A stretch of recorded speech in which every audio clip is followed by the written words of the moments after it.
Existe uma pergunta que eu acho que define profundamente a sociedade moderna. Uma pergunta silenciosa, íntima. Quase ninguém a faz em voz alta, mas milhões de pessoas sentem-na todas as noites.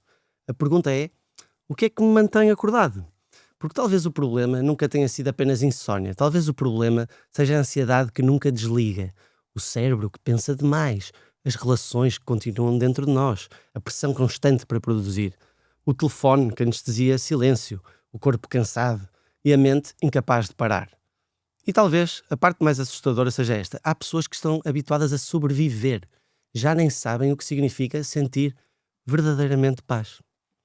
Neste episódio, vamos falar sobre overthinking, burnout, dopamina, telemóveis, relações amorosas, performance, produtividade tóxica, ansiedade, pessoas que aguentam demais e sobre o motivo pelo qual Portugal se tornou um dos países que pior dorme na Europa.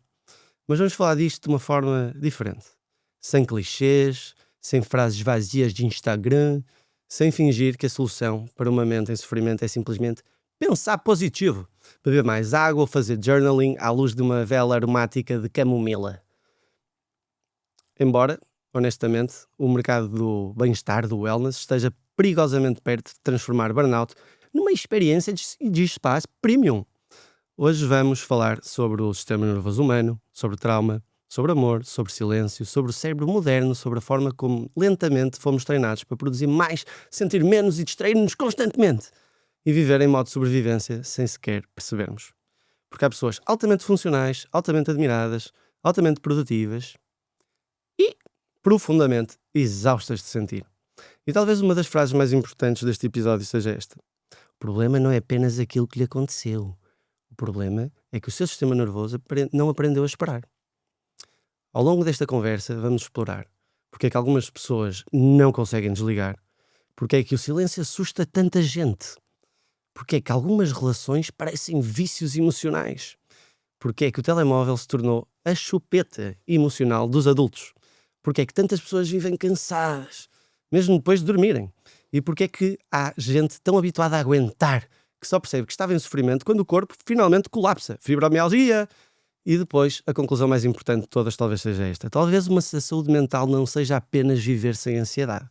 Talvez seja conseguir sentir-se seguro dentro da sua própria vida, para ousar viver.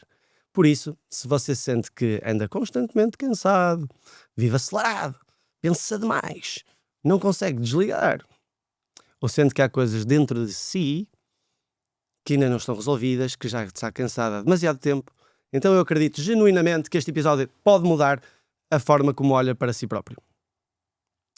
Venha connosco.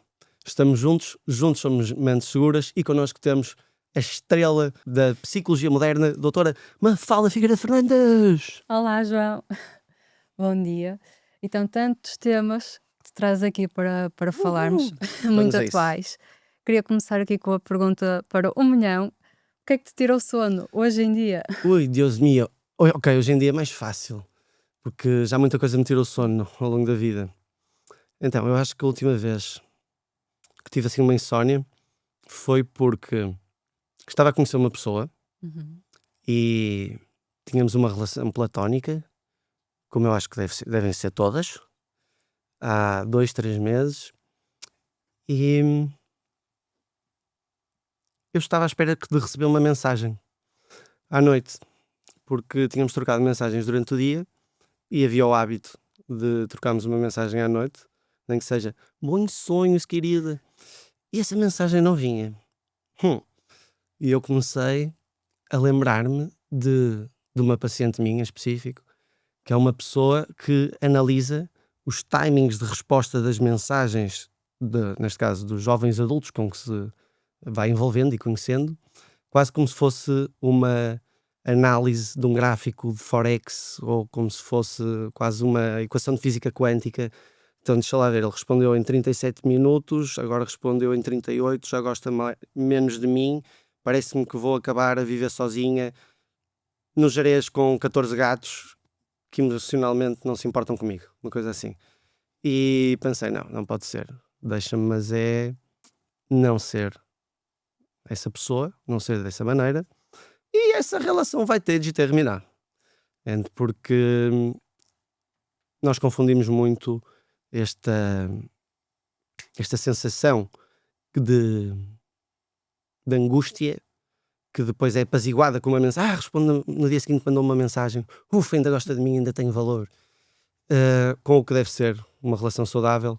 Então posso dizer que a última coisa que me tirou o sono foi de facto aquilo que as pessoas fazem muito, que eu acredito que possa ter que ver com um joguinho, um textinho, ou às tantas, provavelmente, uma falta de priorização da minha pessoa e da relação que estávamos a desenvolver, e por isso mesmo, vamos chamar-lhe, esse processo de nos conhecermos mutuamente terminou, de tal maneira que eu tinha comprado esta pulseira para lhe oferecer quando viesse de Ibiza, e disse: Naná, vai para aqui para o menino. E com isto foi algo muito simbólico, porque foi uma maneira de eu mostrar a mim mesmo que posso e permito-me e mereço dar o amor a mim mesmo que dou aos outros.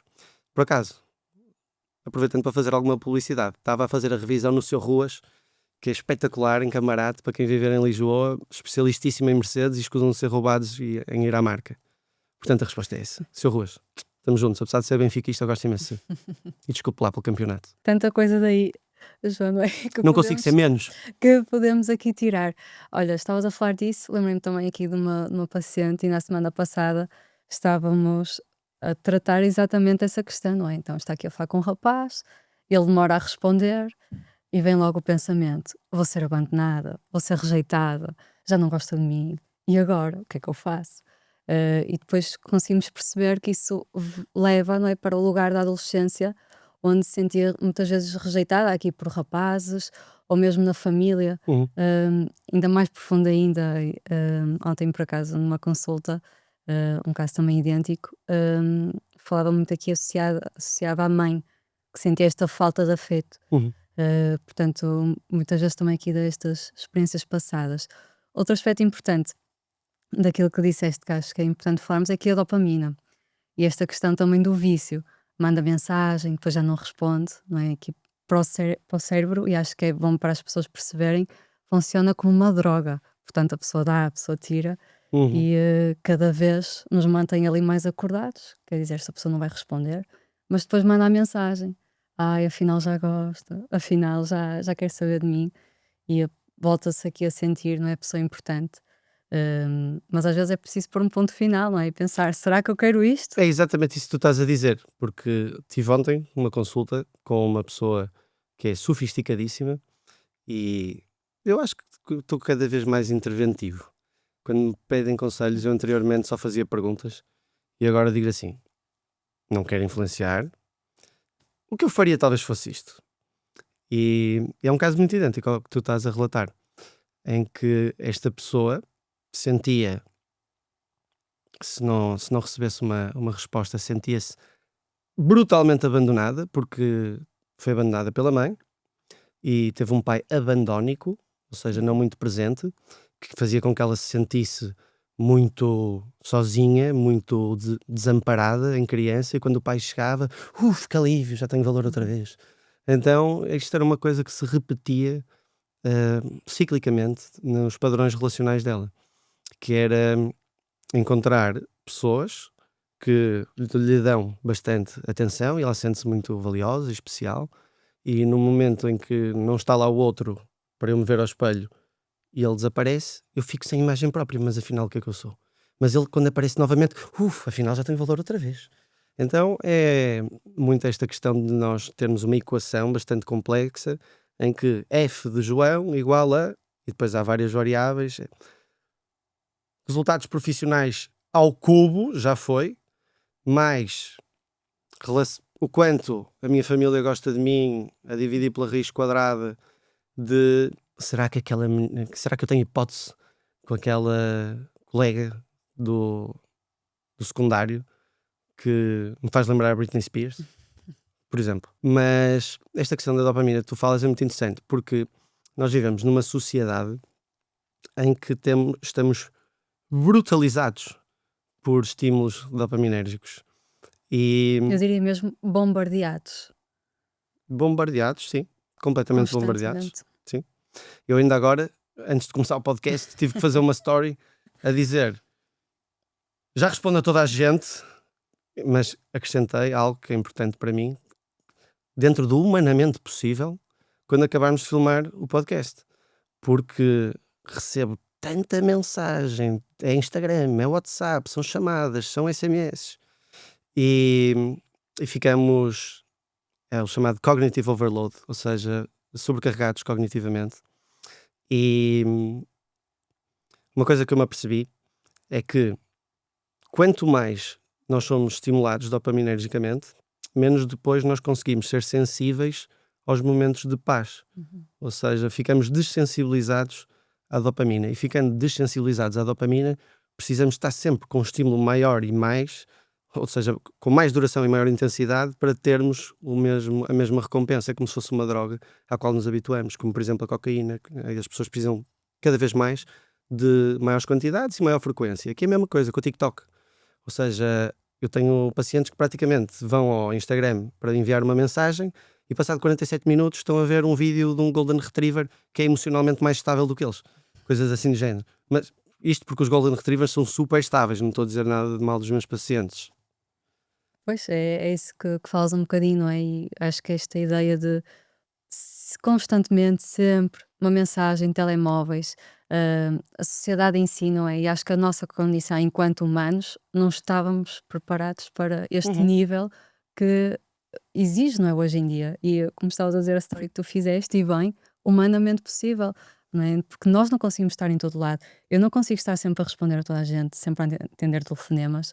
E depois esta questão da dopamina, sempre à espera, e o sistema de recompensa e da motivação, se estamos sempre a ser bombardeados com isto, não é? E depois à noite a questão do scroll, o Instagram, do TikTok, como é que depois vamos conseguir dormir? Se o nosso cérebro está sempre ativo, que é o oposto do descanso, de Uhum. estarmos relaxados. Então, isto era obrigatório, não é? Mitologia!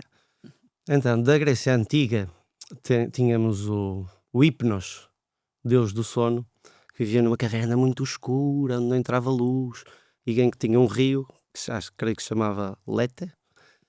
Não me corrijam, deixem-me em paz, há muita gente que me corrigiu. Se não for Lete é outra coisa qualquer, mas acho que é. Que era precisamente o rio do esquecimento. Do Uhum. esquecimento, sim, do esquecimento.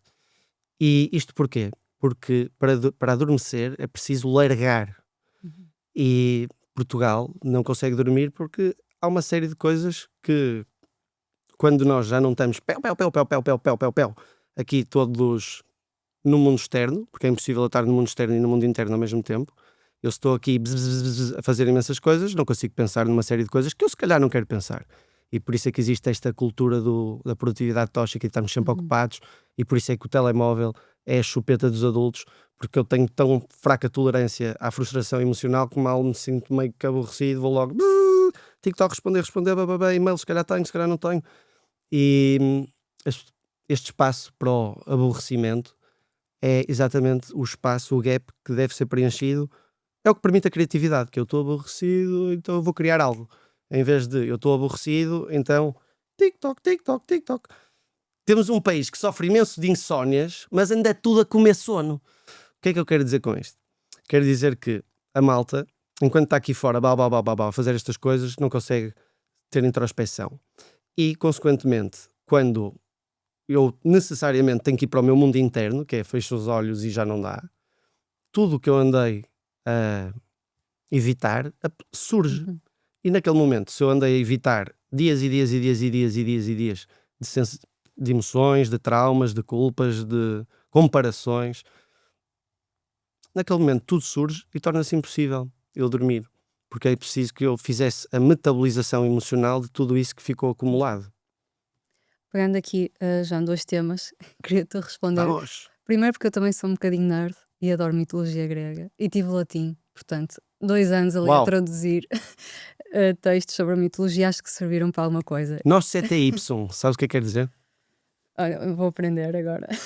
Conhece-te a ti mesmo. Olha, uma boa frase. O que é que eu queria acrescentar? Estavas a falar aqui, não é, do deus do sono, e não sei se as pessoas sabem, o irmão do deus do sono é o Thanato, o deus da morte. E há aqui também uma mitologia por trás disto, que é que o sono é também nós deixarmos ir, lá está, o Hum. esquecimento, as mortes, para depois no dia seguinte não nos lembrarmos de tudo, não é? Que também isso é que é o saudável, e ressurgirmos aqui, não é? Novamente. Muito E, interessante isso que tu dizes, ou seja, um renascer. exatamente. Porque eu lembro-me, agora associando a isso, porque há pessoas, havia um rei, que creio que é uma figura mitológica também, mas não sei, que se chamava, creio que, Nabucodonosor, que era um rei que acreditava que se adormecesse morria. Uhum. Então acho que existe aqui uma parte também bastante profunda que tem que ver com eu fazer o luto de mais um dia. Exatamente, e Interessante. porque, não é, nós estamos na Uhum, faculdade, é impossível nós lembrarmos-nos de tudo, é saudável nós esquecermos, não é? uhum. E é exatamente isso, luto mais um dia, esquecer o que aconteceu. E agora chegando um bocadinho aqui ao que eu queria da noite, o que é que significa a noite? Não é? Quando a pessoa para. Exatamente. A É à noite noite que era. vêm os monstros, Exatamente. Vem um monstro os lobos, e as acendam crianças, as fogueiras. o que é que vão fazer? Hum, Olha, se calhar as fogueiras que nós acendíamos para afastar os lobos são os telemóveis, por exemplo, não é? a luz de presença. Como estavas a dizer, a chupeta emocional dos adultos, não é? Eu já dei por mim, agora que perguntaste-me há pouco o que é que me tira o sono, e eu lembrei-me daquilo que foi mais impactante, mas algo que me tira o sono, e isto é, meu Deus, não se metam nisto. É, eu passava dias em que não tinha assim tanto estímulo dopaminérgico, em que eram dias anedónicos, Uhum. ou seja, em que não retirava grande prazer disso. Então o que é que eu me punha a fazer? Ia para o Catawiki e quando dava por ela, andava a ver leilões de fósseis de dinossauros, de espadas samurais, de minerais. Eu neste momento tenho 5 minerais a caminho da minha casa. Mas isso eu acho que eu gosto de minerais. Agora 5, meu. Temos que parar com isso. Um amigo meu disse: opá, tipo cristais tem que ser where you draw the line. Eu sim, chega de minerais. Não preciso de mais. Mas há lugares estratégicos onde eu quero pô-los em casa, mas já chega de minerais. Não posso comentar sobre isso, porque quem me conhece Não, não. sabe. Não, não. E mas os dinossauros acho que calha sempre bem, ter assim em casa, adorava. Mas, João, né, aqui um bocadinho a questão, o que é que significa a noite então para a pessoa, não é? Uhum, E aqui, podemos entrar no tema do overthinker, não é? uhum. Que a pessoa está sempre a pensar, deita-se e lembra-se: "Ah, tenho de fazer aquilo", ou a discussão que tive com o meu patrão hoje, ou a discussão que tive com a minha mulher ou com a minha irmã. É, Hum, eu gosto de imenso. Pá, fogo. Essa do overthinking é muito engraçado, porque eu no outro dia tive um paciente em Cascais, puto, que ele diz-me assim: ó doutor, é que eu penso bué. Por acaso não disse eu penso bué, disse eu penso muito. E eu estava num dia porreiro e disse assim: não, você não pensa bué, você não pensa muito, você pensa mal, que é uma diferença, não é? Então, este overthinking é, é um pensamento circular, muitas vezes, que é uma tentativa de eu intelectualizar e tornar cognitivo tudo aquilo que são emoções que eu não consigo sentir, que eu não me permito sentir, que são assustadoras para mim sentir, porque vão-me obrigar já a pensar numa série de outras coisas que eu já não pensei na altura, porque já venho a fazer isto há não sei quanto tempo. E este miúdo, que tem para aí 28 anos, agora como faço amanhã 36 anos, sinto-me um homem, um adulto, e vamos falar sobre isso, a mudança que eu estou a sentir. Hoje é o primeiro dia do resto da minha vida. E eu expliquei-lhe isso, que é este overthinking, é uma forma de eu intelectualizar emoções que eu não quero, não quero porque ou nem consigo, não tenho competência, não desenvolvi ferramentas emocionais para sentir, para as viver, para me permitir sentir e viver, que é o que é suposto nós fazermos, é intelectualizar emoções. Então, aquilo que eu acho mais interessante no overthinking é que, e já me aconteceu, eu já passei por todos estes tipos de insónia, como é lógico, já provavelmente estava a tentar adormecer e lembrei-me de um dia em que enviei uma mensagem a uma miúda, devia andar para aí no secundário, e logo a seguir mandei aquele clássico: não era para ti. Agora no. Desculpa, enganei-me, não era para ti. Agora, nos dias de hoje, no WhatsApp dá para apagar, mas na minha altura eram em Yorn Talkings e então não era assim tão fácil. E por acaso fogo, impressionante a minha mente neurodivergente, onde me leva.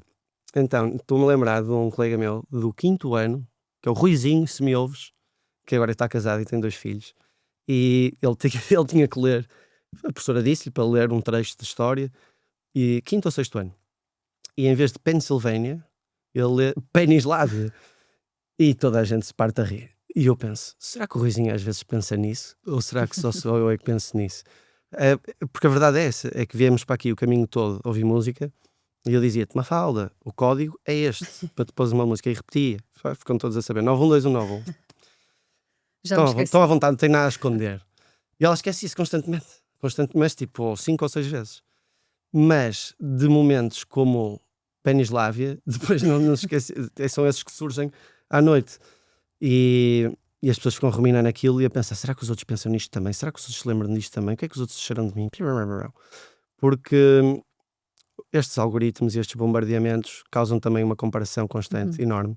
E tu falavas de nós termos evoluído para vivermos mais em pequenas tribos, e para isso basta pensar, agora há mega churches e coisas assim, mas basta pensar que antes a malta estava dividida por paróquias. Temos ali 50 pessoas, 100 pessoas, uma cena assim de género.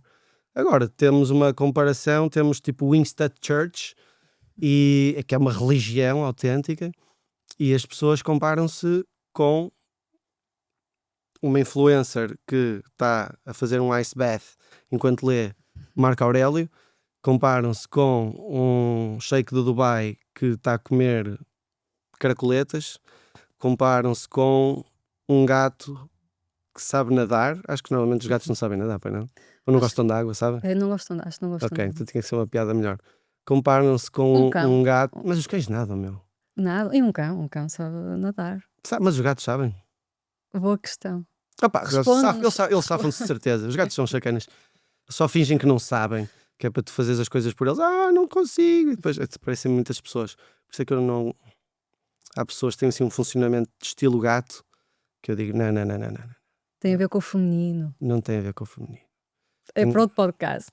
É para outro podcast. Vamos fazer um podcast sobre as favor. diferenças entre homens e mulheres, Sim. porque são muitos, não é? São Acho que é muitas. muito importante. No muito outro dia estava importante. a falar com amigos e eu estava ali e eles vão saber quem são. Está ali a dizer isso. Nós somos diferentes. O nosso cérebro é biologicamente diferente. Hormonalmente diferente faz com que seja muitíssimo diferente. As mulheres são muito mais sofisticadas a nível emocional, muito mais complexas também a nível biológico, muito mais competentes a nível verbal, muito mais fluentes a nível verbal. Por isso é que os homens são cilindrados e em qualquer discussão, quando dão por elas, já estão tipo só fazem o que é que eu respondo agora? E nós somos muito mais pragmáticos. Somos muito mais pragmáticos porque é tipo, é preciso matar aquele porco, senão ninguém janta. Não é, mas se calhar o porco pode querer ir com as amigas ao cinema. E ao mesmo tempo também acho que temos muito mais solidariedade masculina, o que também é importante, porque caso contrário não nos uníamos em exércitos e as mulheres competem mais entre si. É verdade. Então tem mais tendência à fofoquice. É verdade. Mas isso fica. Vamos fazer no futuro um podcast por que é para perceber que os homens não são de Marte e as mulheres não são de Vênus e vamos pôr toda a gente a viver no mesmo planeta. E sermos todos amigos uns dos outros. Somos amiguinhos.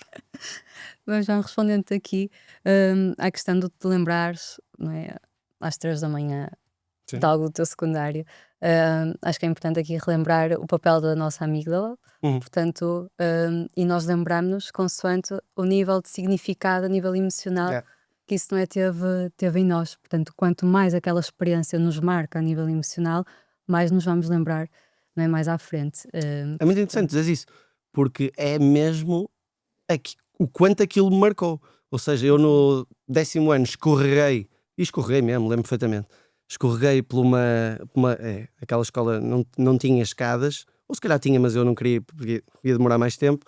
Decidi que ia pela ribanceira, era dezembro, aquilo era lama autêntica, escorreguei, esbardalhei-me todo, fiquei todo cheio de lama. Por acaso não foi embaraçoso para mim, um bocado a marimbar, mas se tivesse sido, eu pensaria, o que é que os outros terão pensado? E se calhar os outros estavam todos a olhar para a vida deles e nem repararam nisso, mas é o quanto aquilo me marcou. Portanto, o trauma não é o que me acontece, é o que eu sinto acerca do que me acontece. Claro, é a nossa interpretação da situação. Não é objetivo e factual. E algo importante, já que estavas a dizer, aqui, portanto, esta questão de o que é que o outro pensou sobre aquilo que nos aconteceu. Isso chega-me imenso, não é? Nas consultas. E é algo que eu desconstruo muito mas a pessoa lembra-se também o que é que o outro usou na festa no fim de semana passado? Não. Então eu pergunto assim, que eu pergunto muito aos meus pacientes, o que é que interessa ao que os outros dizem? Também, não é? Essa questão, acho que é importante primeiro, porque é importante o papel do outro e se nós achamos mesmo que temos essa relevância para o outro, do outro se lembrar. Eu vou mais longe, que é, interessa o que alguns, para mim, interessa-me, eu costumo dar assim um rule of thumb aos meus pacientes, uma matriz prática que é, interessa se as pessoas gostarem de si e conhecerem a sua história. Se elas não gostarem de si, por amor de Deus, não cometam o masoquismo de as ouvir. Se elas não conhecerem a sua história, também estão a vê-la assim num corte transversal. Então, eu vejo 30 pessoas que estão aqui, mas houve uma que partiu daqui, outra daqui, então vê-las a todas aqui seria julgá-las com o mesmo peso e medida quando elas tiveram trajetos diferentes. E mesmo 30 que tenham partido daqui, uma veio assim, a outra veio assim e assado e assim. Portanto, a matriz que eu costumo dar às pessoas é, importe-se com, ou dê relevância, às opiniões das pessoas que o conhecem e que gostam de si. Mas para isso é necessário que nós façamos um trabalho muito importante, que é o trabalho de desafetação. Isto não tem uma conotação negativa, um termo mais técnico, que é isto deixa de me afetar tanto porque eu não tenho tanto afeto por. E eu faço isso em relação a toda a gente na minha vida. Tive que fazer isso, mas mais por uma questão trágica de ter sido abandonado em miúdo relativamente à minha mãe. Tive que fazer isso por outros motivos em relação ao meu pai, e foi a partir do momento em que fiz isso em relação à minha mãe, que de facto foi dificílimo, porque é um elo biológico muito grande. Sinto que se tornou mais fácil fazer isso em relação a outras pessoas. Mas eu fui pai, mãe, tudo que posso ser, animador de festas do meu irmão, e 112. Houve uma altura em que ele tinha o meu número gravado em 112. Portanto, de nada, Kiko. E o mais difícil e mais recente para mim foi ter que fazer uma certa desafetação do meu irmão, porque ele é uma pessoa de quem eu gosto imenso, mas aquilo que ele me dizia estava a afetar-me demasiado e eu considerava injusto. E como considerava injusto o que ele me dizia, as atitudes que tinha, pensei, se eu considerasse que fosse justo e viesse de um lugar de quem me entende e está a colocar no meu lugar e que respeita a minha história, então eu ouviria isso e pensaria, deixa eu ver o que é que eu faço com isso. Mas como foi um padrão que se repetiu e eu senti aquilo como profundamente injusto, pensei, está na hora de darmos menos relevância a isto. Então é natural que ao longo do tempo as opiniões que os outros tenham de nós possam ter mais ou menos importância, conforme nós entendemos que essas pessoas fazem de facto mais ou menos um esforço para se colocar no nosso lugar, para nos entender, e se tem apreço ou idealmente amor por nós. Da tua parte, eu acho que isso é muito importante, não é? Também o peso que depois tu carregavas, não é? Com isso. E acho que é um trabalho que nós temos de fazer. Nós podemos gostar muito do outro, mas o outro não está na nossa experiência. O Isso. outro, eu no teu lugar fazia isto. Não fazias, não sabes, não estás Boa, aqui boa, no boa. meu lugar. E, Ai, não fazias não, chaval. Tu calçavas as minhas sapatilhas, davas 3 passos e tropeçavas, miúdo. portanto, eu gosto de trabalhar isso, né, junto aqui dos meus pacientes e acho que isso também faz um bocadinho parte de mim. Sou um bocadinho irreverente. Como dizem os meus pais, Rola. não vale a pena dizermos tu o que fazer, não é? E como tu estavas a dizer, desde pequenina eu gosto de seguir o meu caminho, eu é que sei, Mas a que custo? a que custo, mas sem prejudicar o outro, não é? Penso muito no outro.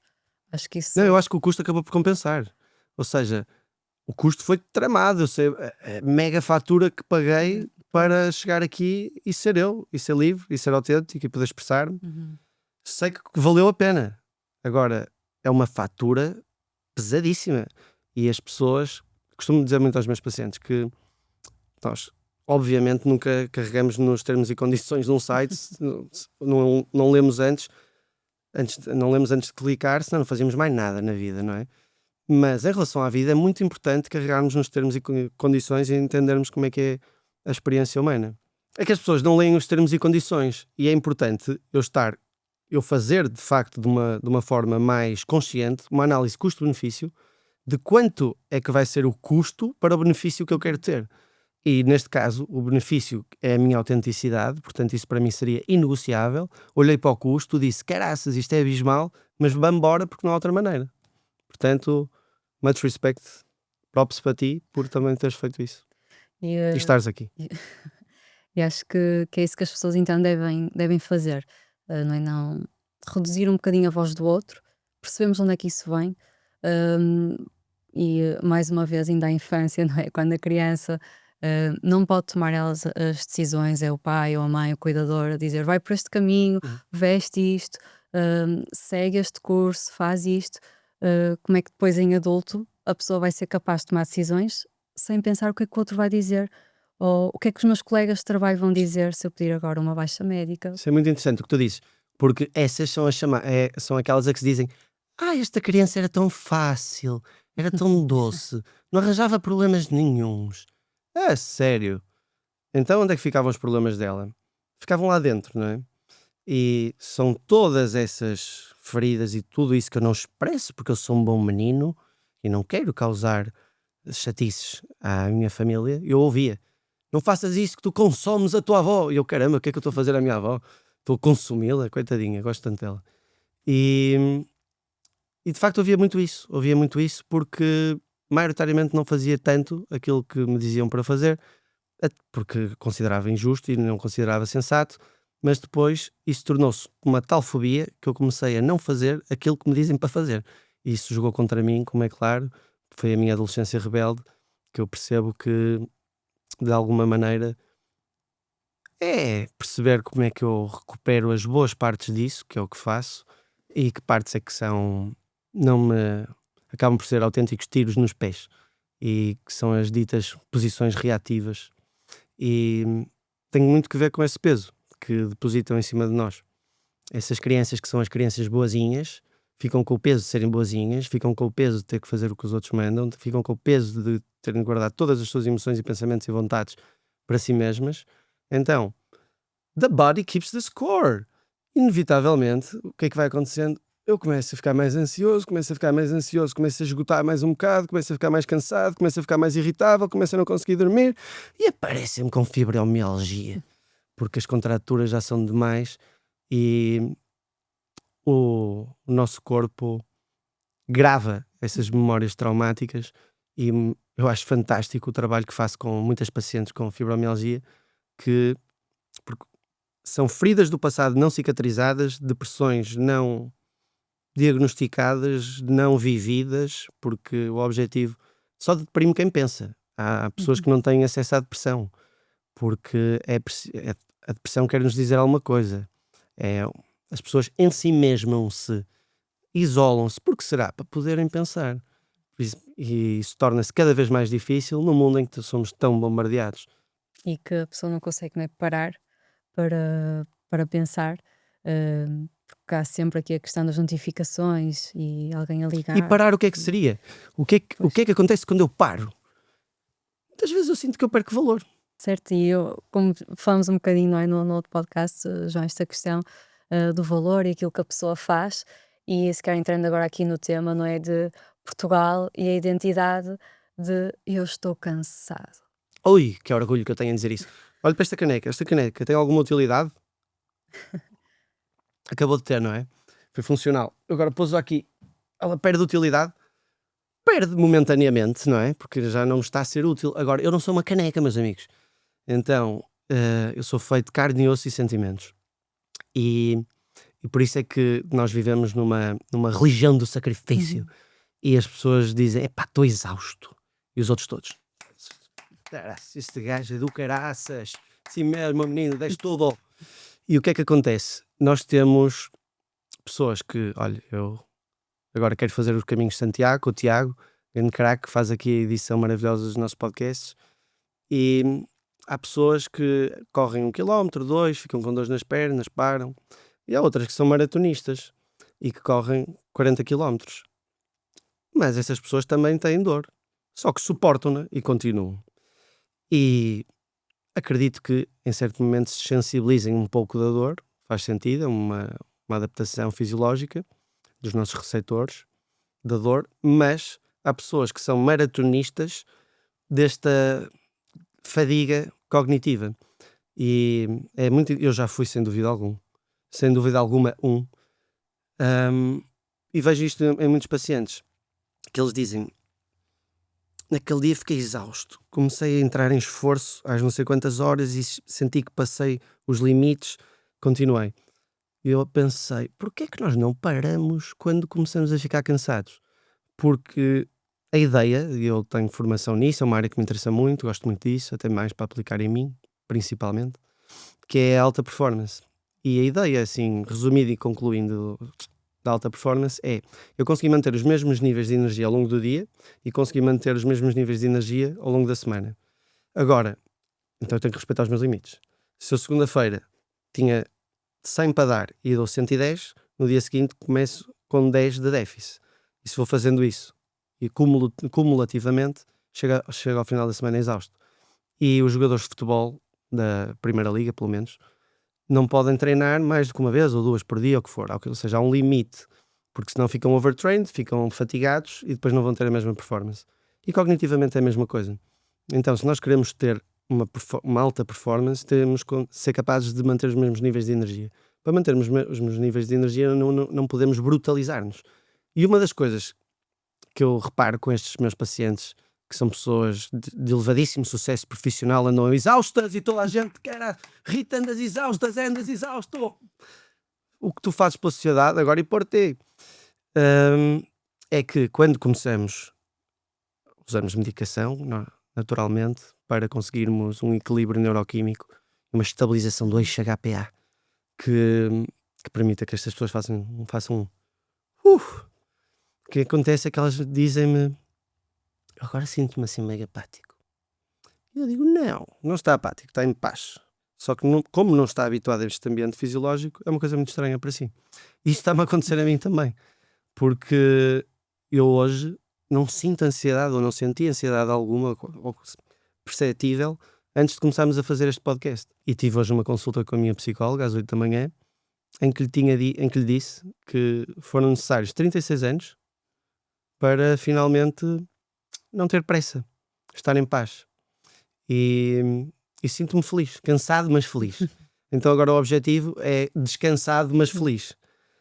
Mas entendo que este sentimento de urgência que tive durante tanto tempo foi uma urgência para me sentir seguro.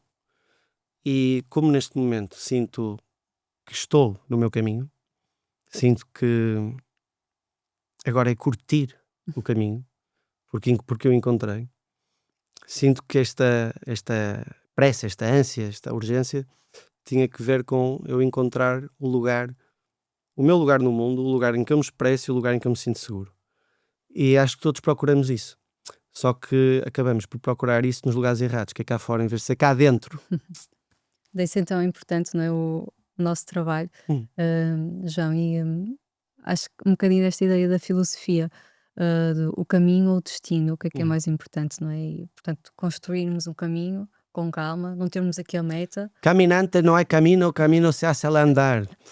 Então, eu estava a dizer isso a um paciente ontem, que é, a nível do conhecimento, o meu objetivo é ter cada vez mais perguntas e menos respostas.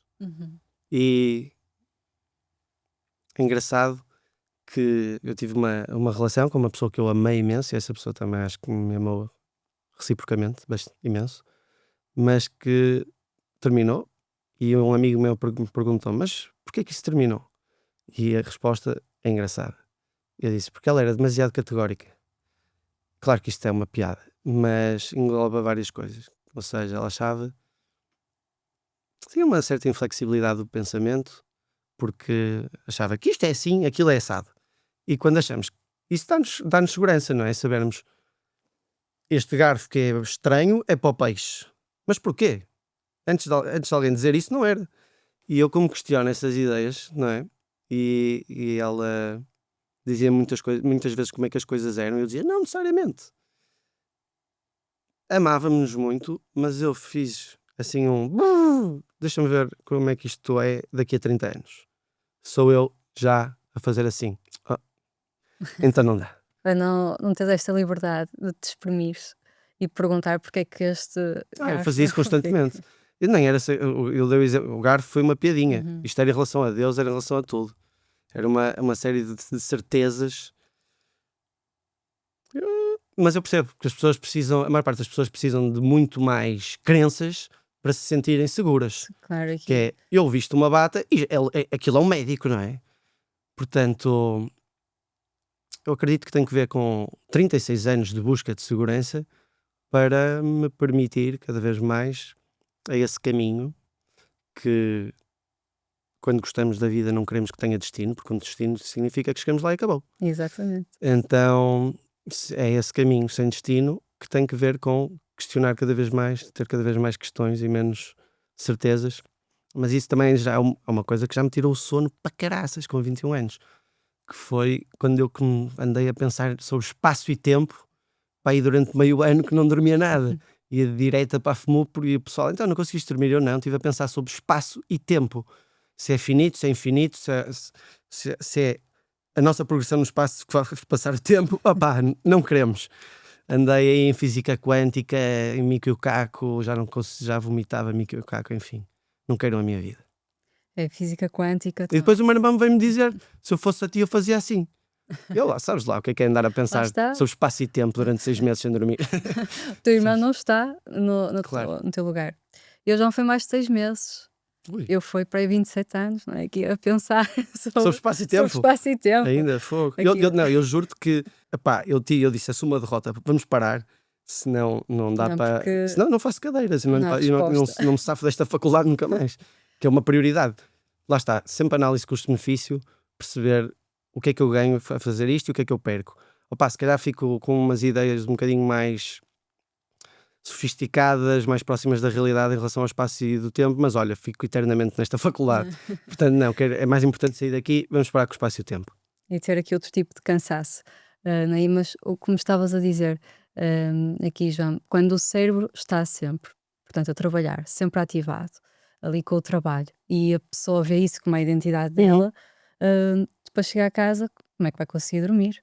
Não é? E aqui em Portugal, e comparando, por exemplo, com o norte da Europa, como estávamos a falar, trabalha-se muito mais horas. Eu acho que aqui se confunde produtividade com o tempo que nós gastamos, não é, Certo? a trabalhar. É exatamente essa questão que em relação à qual eu te falava, de mantermos o mesmo nível de energia ao longo dos dias Certo. e durante os dias. E algo que eu me apercebi é que vou nunca mais estar cansado. Vou tentar, pelo menos. Ou seja, a exceção confirma a regra. Há de haver períodos na minha vida em que vou ter que dar gás, porque a vida é um sprint ou é uma maratona? Já aprenderam comigo que isto não é sim ou sopas, não é binário, não é preto ou branco, não é A ou B. Sempre que vos puserem numa posição dessas, digam não, ao C, B, D, A vida é, no fundo, uma maratona em que às vezes temos que sprintar. Temos não. Termos e condições, aceitamos, o que é que ganhamos, o que é que perdemos, estamos dispostos, então bora. E eu sei que é isso que eu estou a fazer neste período da minha vida, mas sei que é para ser uma exceção que vai terminar em breve e vou, idealmente, nunca mais estar cansado. Vou trabalhar menos horas e tenho a certeza que a trabalhar menos horas e com as rotinas que eu gosto de ter, vou ser muito mais produtivo. E Ter muito mais depois alavancagem. já não vai ser estranho, não é? Como estavas a dizer, e muitas vezes em consulta, parece que estou apática. Não, apatia não é isso, porque sente outras Estou emoções, em não paz. é? Está em paz, parou. E sabemos que o que é diferente, o que é desconhecido, gera desconforto em nós. Portanto, aqui o parar, não estar tantas horas ali com o cérebro, não é? Em constante estímulo, pode ser aqui algo assustador, não é? Quando Uhum. a pessoa chega à noite, se deita e começa aqui a pensar e a lembrar.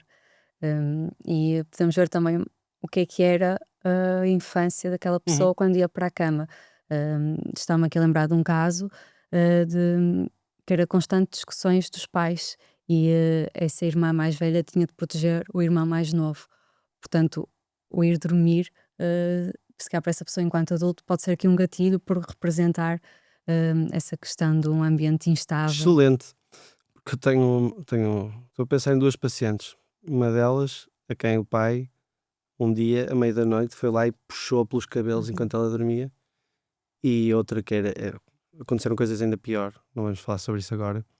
Mas estava a pensar no meu próprio caso, que é, estavas a falar e eu estava a pensar, e eu? E a mim mandavam-me ir dormir quando eu não queria. Era uma educação um bocado, olha, agora vais dormir. Eu, bro, mas eu não tenho sono. E tive que ir, não é? Durante muito tempo. Então mal pude, vou dormir. Nada. Mas é para a night. Até porque o sono aqui das crianças não têm o mesmo, né, aqui o ritmo circadiano é diferente dos adultos e que os pais muitas vezes não sabem, portanto obrigam aqui às vezes as Boa crianças palavra, a dormir. obrigar. Vamos não obrigar as pessoas. Exato. Vamos tentar fazê-los E mesmo entender. nós, não é? Acho que nós devemos ir para a cama quando temos sono.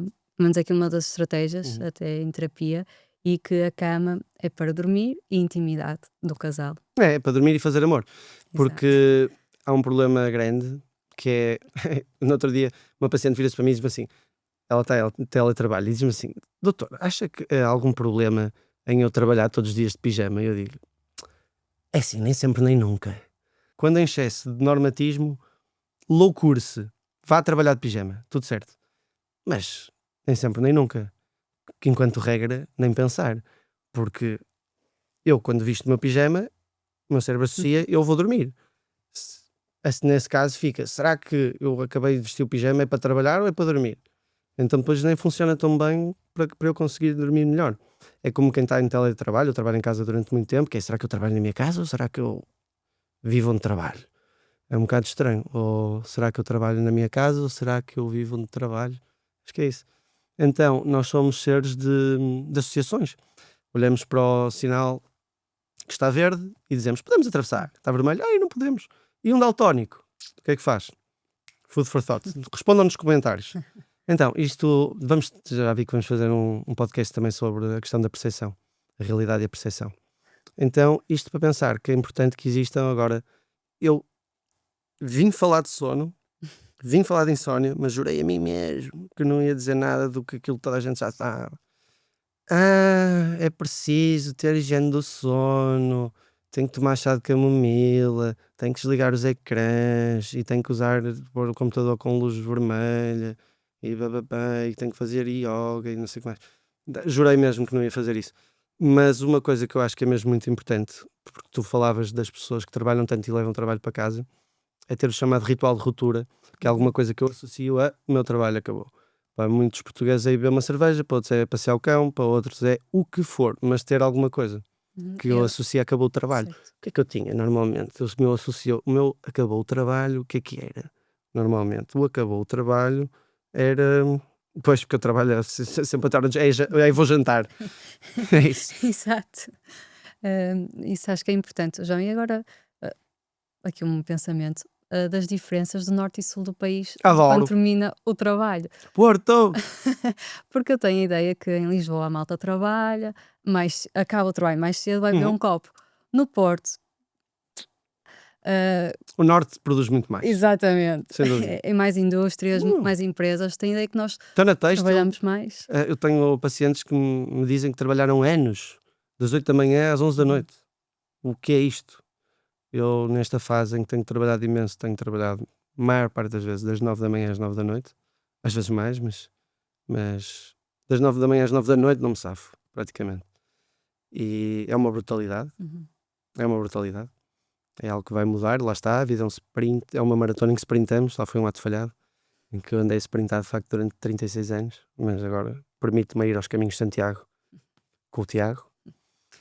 Há muito essa cultura, não é? Da santificação Do do Opus trabalho. Dei, da santificação do corpo através do trabalho, da glorificação da pessoa. Ai, aquele homem, meu Deus, trabalhava que se fartava.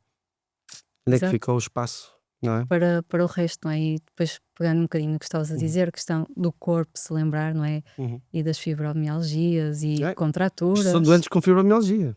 Pois, São pacientes que eu tenho que estão todas fibromiálgicas. e como é que o corpo vai parar para dormir, Tem descansar? são muito fibromiálgicas as pessoas. Parem-me com isso, por favor, não é? Ou seja, é o acumular.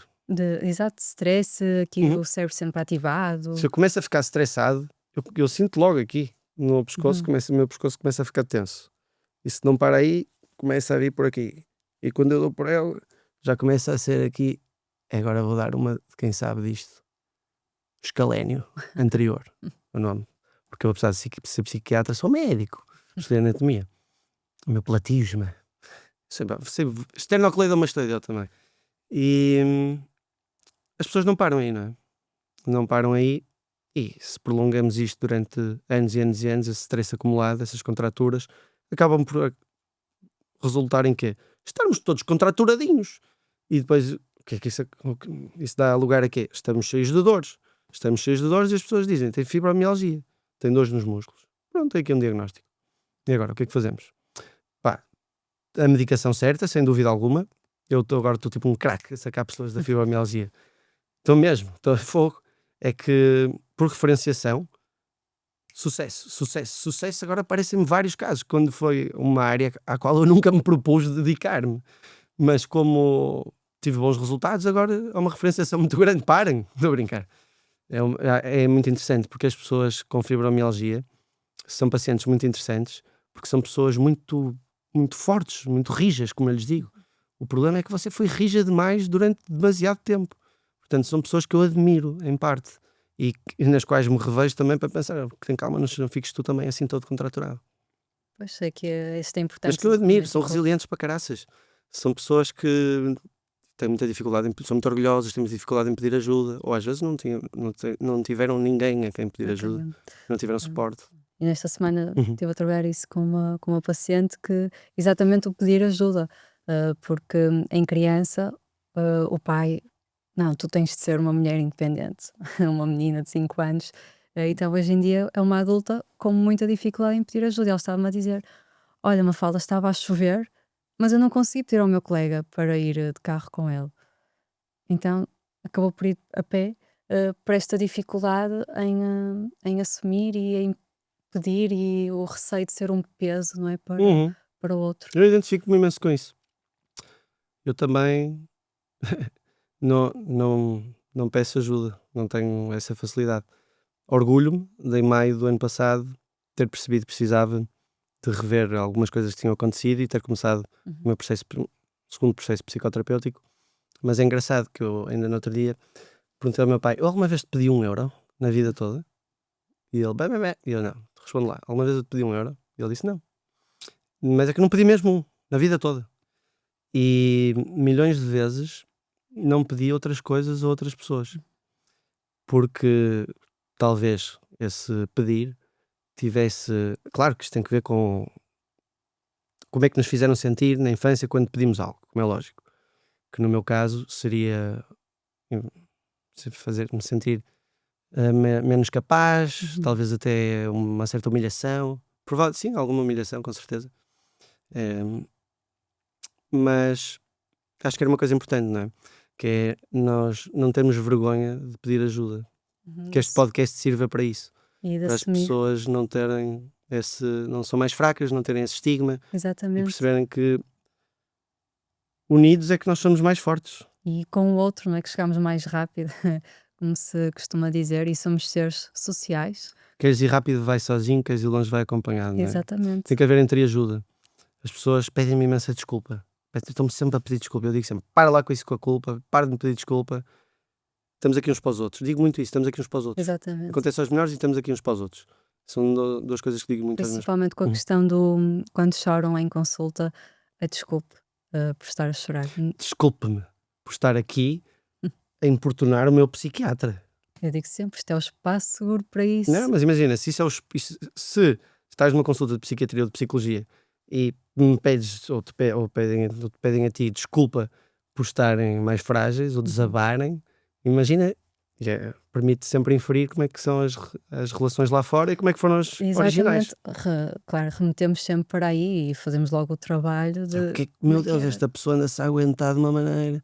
E é louco, porque muitas vezes eu vou buscar as pessoas à sala de espera e elas estão sorridentes, sentam-se e pau, desabam. E eu penso: caramba, teve a ser forte mesmo há tempo demais. Exatamente, sempre ali a aguentar. Estima-se que os portugueses demorem mais ou menos 8 anos a pedir ajuda, desde que começam a sofrer até que vão a uma consulta de psiquiatria. É louco. Muito tempo e Insano. muitas pessoas nem vão, não é? Como é que se aguenta tanto? Sim. E aqui para falarmos da falta também de acesso à psicologia, psiquiatria, também pode ser outro podcast. Agora passou-me aqui já outra ideia também de o que é que nos tira o sono. Este também é um bom tema aqui relativamente às relações. Lembro-me que um dos meus primeiros casos, comecei a trabalhar, logo uma traição. Pau, tenho de lidar com isto. E algo que deixava aquela mulher em constante alerta era isso, era quando se deitava ao lado do marido, porque decidiu continuar com ele, começava a pensar: como é que era ele com ela? Será que gostava mais dela do que de mim? Será que se sentia mais atraído por ela do que Uhum. por mim? Portanto, aqui a noite, o silêncio, o que é que isso também significa para nós, não é? Eu acho que é o espaço para estas As preocupações, inseguranças. das inseguranças, Uhum. hum, e para estas fantasias de o que é que acontecia. Sim, isso é uma frase que eu repito constantemente aos meus pacientes do Mark Twain, que é: ao longo da minha vida sofri por várias catástrofes, a maior parte nunca aconteceu. Uhum. E nós ficamos a imaginar, eu consigo, parou, porque é a questão da meta-emoção, que é o que eu sinto acerca do que eu sinto, e eu não me permito que me lixem o dia mais do que 6 minutos, 10, não dá mesmo. E vou reduzir isso até chegar a 1. Por acaso, mais uma vez, aconteceu algo, e meu pai ficou zangado com isso, sei lá, uma semana. Eu pensei, tipo, isto a mim não me lixam mais do que 5 Uhum. minutitos, 10 no máximo. E expliquei-lhe o que é a meta-emoção. Ele, ok, muito bem, é o que tu sentes acerca de como te sentes, e podes começar a usar isso a teu favor, mas és tudo. Não é o meu Uhum. trabalho, ser psiquiatra todo. E para finalizarmos, eu pergunto, Mafalda, o que é que tira a ti o sono? É assim, eu adoro dormir. É um bocadinho difícil tirarem-me o sono, mas, por exemplo, ontem pensaram, vou ter de fazer o podcast, vou ter de dizer isto e aquilo. Tirou-me um bocadinho o E sono, tiveste de dizer alguma coisa? acredito. Não, Boa, free flow. tudo muito fluido, mas acho que a mim o que me tira o sono é muito a questão da dopamina. Portanto, se eu estou agitada, Uhum. olha, a semana passada tive um jantar com amigas super divertido, íamos a rir imenso. Depois fomos ouvir um jazz e eu dizes, opa, o poder da música. Eu vinha aqui super ativada, agora já estou pronta para ir dormir. Portanto, acho que aquilo que me tira o sono é um bocadinho esta dopamina, o que me faz viver, esta busca, Uhum. mas também descobrirmos o que é que nos dá sono, o que é que nos acalma, o que é que Boa. nos relaxa. Então, vamos terminar com, aproveitando o que tu disseste, dando um conselho, que não são velas de camomila, que é algo que eu digo muito aos meus pacientes, que é: tenta estruturar o dia de maneira a fazer, quando acordam, que é quando estão mais frescos, aquilo que exige mais brain power, mais competência cognitiva, e estruturar o dia de forma a fazer progressivamente coisas mais brainless, que exijam menos do nosso cérebro. Ou seja, tem que dobrar a roupa, não é de manhã, é ao final da tarde. Ou seja, irmos desligando, fazermos coisas cada vez menos estimulantes ao longo do dia, e não é ouvir techno antes de dormir. É jazz. Ou aqui o CrossFit, por exemplo, antes fazia muito isso, o meu exercício era ao fim da tarde. Pois. E eu sou uma pessoa que às vezes chega à noite e desperto. Acho que isto também é um bom tema. Sim, fazer exercício de manhã. Lá está. Mas é isso que eu também tento aconselhar, não é? Irmos diminuir estas atividades que nos dão energia para chegarmos à noite, estarmos mais relaxados, e ser aqui mais fácil adormecer e deixar as preocupações. Aquilo que mais cansa é não ser. Aquilo que mais cansa é não nos expressarmos. Muitas vezes aquilo que nos mantém acordados é pensar exatamente naquilo que eu naquele dia não fiz ou não disse. E hoje, nós, sem dúvida alguma, até tive um arrepio, me sinto altamente expressado, sinto que fui fiel a mim mesmo, sinto que fui exatamente eu como sou, não o Dr. João, mas o João, e agradeço-te imenso por este espaço seguro para eu poder ser eu. Obrigada. Bora! Queria Os só outros. deixar aqui o que o meu avô costuma dizer, que é trabalhar, mas depois quando saímos do trabalho, deixamos para lá, vamos para casa. E acho que é este o conselho que eu também queria deixar. Valeu!